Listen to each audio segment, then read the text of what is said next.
Doctor তাকে দ্রুত blood দেওয়ার ব্যবস্থা করে মেডিকেল আইসিইউ বিভাগে পর্যবেক্ষণের জন্য রেখেছেন। আজিজ সাহেব ডিউটির ডাক্তার হুমায়ুন কবির এবং শিরিন আক্তারের সাথে কথা বলে। ডাক্তার, মেয়েটির কি অবস্থা? দেখুন অফিসার, মেয়েটা পুরো শরীর জুড়ে অসংখ্য ক্ষতের চিহ্ন, নিচের ঠোঁটে অনেকটা ছিঁড়ে রক্ত জমা হয়ে আছে। ডান পাশের গালে কামড়ের দাগ স্পষ্ট, কানের উপরের পাশে পোড়া দাগ, হয়তো জ্বলন্ত সিগারেট বা এরকম কিছু দিয়ে দাগ দেওয়া হয়েছে। মেয়েটির হাতে পায়ে অসংখ্য কাটা আর পোড়া দাগ, কোনো দাগ তো 4-5 দিনের পুরনো, কোনোটা আবার কয়েক ঘন্টা আগে। প্রাইভেট পার্টের অবস্থা দেখে বোঝা যাচ্ছে নিঃসন্দেহে রেপ কোড। তবে এটা কয়েকজনের কাজ নাকি গ্যাংয়ের, এটা এখনো বলাতে পারতেছি না। আগে ওর সবগুলো টেস্টগুলো করে রিপোর্ট হাতে পেয়ে বিস্তারিত বলা যাবে। আজিম সাহেব হালকা উপর নিচু মাথা করলেন, নেড়ে বললেন, কিছুক্ষণ চুপ থেকে আবার প্রশ্ন করে, ডাক্তার, মেয়েটির জ্ঞান ফিরবে কখন? না, আসলে ইনভেস্টিগেশন করার জন্য, স্টেপ নেওয়ার জন্য। দেখুন, ওর প্রচুর ব্লাড লস হয়েছে, এখন ওকে ব্লাড দেওয়া হচ্ছে। কখন জ্ঞান ফিরবে ঠিক বলা যাচ্ছে না, তবে অনুমান করতেছি 24 ঘন্টার ভিতরে জ্ঞান ফিরবে। জ্ঞান ফিরলে সব বলা যাবে কিনা, কথা বলতে পারবে কিনা, তার শারীরিক মানসিক অবস্থা সেটা কতটুকু প্রস্তুত সেটা পরে বলা যাবে। ও আচ্ছা, ধন্যবাদ স্যার। আর একটা কথা, আমার না চাওয়ার অবধি প্লিজ খেয়াল রাখবেন, মেয়েটির কোনো রিপোর্ট যেন মিডিয়ার কাছে না যায়।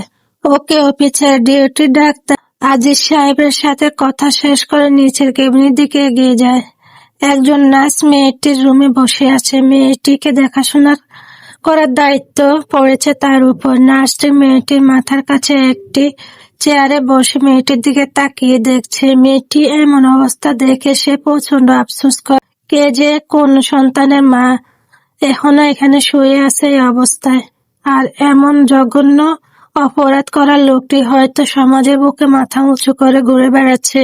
এদিকে দর্শনের কোনো লজ্জা নেই, লজ্জা কেবলই দর্শনতার যে বরাদ্দ রয়েছে।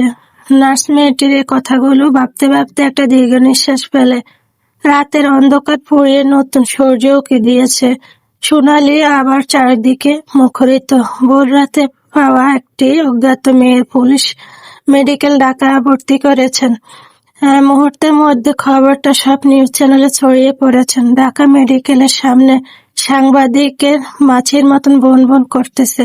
কেউ কেউ নামকরা নিউজ চ্যানেল থেকে এসেছে, কেউ কেউ আবার ফেসবুকের প্রতি সাংবাদিক। সব ধরনের সাংবাদিকেরা ভিড় করেছে হাসপাতালের সামনে। ভোরের আলো কেবলই ফুটেছে, এখনই কত শত মানুষ ঘুম থেকে ওঠেনি, ঘুম ভাঙেনি, কিন্তু নিউজ চ্যানেলগুলোতে শুরু করেছে আজকের তাজা খবর।